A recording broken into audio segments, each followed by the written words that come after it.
বিএনপির ভারপ্রাপ্ত চেয়ারম্যান তারেক রহমান ঘোষিত রাষ্ট্র মেরামতের ৩১ দফা বাস্তবায়নের লক্ষ্যে রাজশাহী ৫ আসনের মনোনয়ন প্রত্যাশী রাজশাহী জেলা বিএনপির সাবেক সভাপতি এবং পুঠিয়া দুর্গাপুরের দুইবার নির্বাচিত সংসদ মরহুম অ্যাডভোকেট নাদিম মোস্তফার সুযোগ্য সন্তান মোহাম্মদ জুলফার নাইম মোস্তফা দুর্গাপুর উপজেলার বিভিন্ন পাড়া মহল্লা হাট বাজারে গণসংযোগ করেন।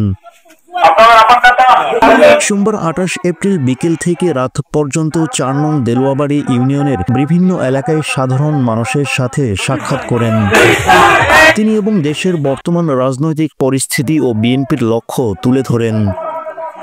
গণসংযোগ শুরু হয় কানপাড়া বাজার থেকে প্রতিটি ওয়ার্ডের হাট বাজার হয়ে রাতের শেষ প্রান্তে তিনি পানানগড় ইউনিয়নের এক ইসলামী জালসায় প্রধান অতিথি হিসেবে অংশ নেন। গণসংযোগ চলাকালীন এক বক্তব্যে জুলফার নাইম মোস্তফা বলেন, ধন্যবাদ আপনারা যে এত বড় একটা প্রোগ্রাম করবেন, নাদিম মোস্তফার প্রতি যে আপনাদের ভালোবাসা এত, এটা আমার ধারণা ছিল না।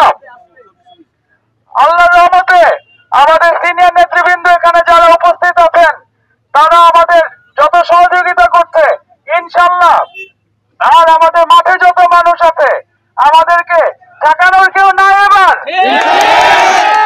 আপনারা সবাই আমার বাবা মরহুম অ্যাডভোকেট নাদিম মোস্তফার প্রতি যে ভালোবাসা দেখাচ্ছেন, ইনশাআল্লাহ যদি আমাকে বাংলাদেশ জাতীয়তাবাদী দল আমাদের ভারপ্রাপ্ত চেয়ারপারসন সাহেব মনোনয়নের এই দোয়া দেয়, ইনশাআল্লাহ আগে যেভাবে উন্নয়ন ছিল ওভাবে উন্নয়ন হতে থাকবে ভাইরা। উন্নয়নের ধারাবাহিকতা কমবে না, আমরা আরো আগানোর চেষ্টা করবো একসাথে।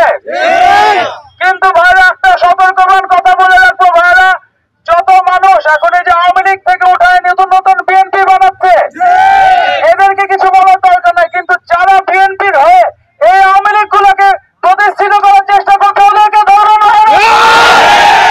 ওদের ভাব হয়ে গেলেন আপনারা। যদি মামলা হামলা হয় ওই মামলাতে আমাকে একসাথে ১ নম্বর আসামি করে আপনাদের পাশে আছি, আমি সবসময় আপনাদের পাশে থাকবো। গণসংযোগে আরও বক্তব্য রাখেন উপজেলা ও পৌর বিএনপির সাবেক সভাপতি আব্দুল আজিজ মণ্ডল। তিনি বলেন, ৪ নম্বর দেলোয়াবাড়ি ইউনিয়নের গণসংযোগ আপনাদের বুঝে গেছে। দুর্গাপুর পুঠিয়ার মাটি বিএনপির ঘাঁটি, দুর্গাপুর পুঠিয়ার মাটি নাদিম মোস্তফার ঘাঁটি, নাদিম মোস্তফার সন্তান জনাব অ্যাডভোকেট নাদিম মোস্তফার এই জন্য আপনারা সকলে কাজ করে যাবেন। এখানে দলবল নির্বিশেষে তার জন্য কাজ করবেন। মরহুম নাদিম মোস্তফা দুর্গাপুর পুঠিয়ার প্রাণ প্রিয় নেতা ছিলেন, গণমানুষের নেতা ছিলেন।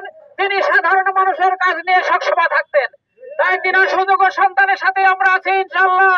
আগামীতে আমি আমার দলের নেতার কাছে অনুরোধ জানাবো তিনি যেন আমার বিস্ময়কে ধানের শীষ মার্কা দিয়ে আগামীতে দুর্গাপুর পুঠিয়ার মানুষকে আবারও এমপি হিসাবে উপহার দেয়। এ সময় উপস্থিত ছিলেন উপজেলা বিএনপির সাবেক সভাপতি SM আকবর হোসেন বাবলু, উপজেলা বিএনপির সাবেক সভাপতি আব্দুস সামাদ, উপজেলা যুবদলের সাবেক সভাপতি শেখ চয়ন উদ্দিন, জেলা কৃষক দলের যুগ্ম আহ্বায়ক আলমগীর হোসেন, উপজেলা ছাত্রদলের আহ্বায়ক ইমন আহমেদ সুমন সহ অন্যান্য প্রমুখ।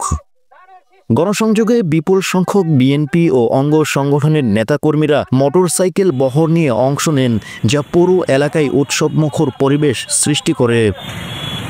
মোহাম্মদ রাকিবুল ইসলাম, রাজশাহী।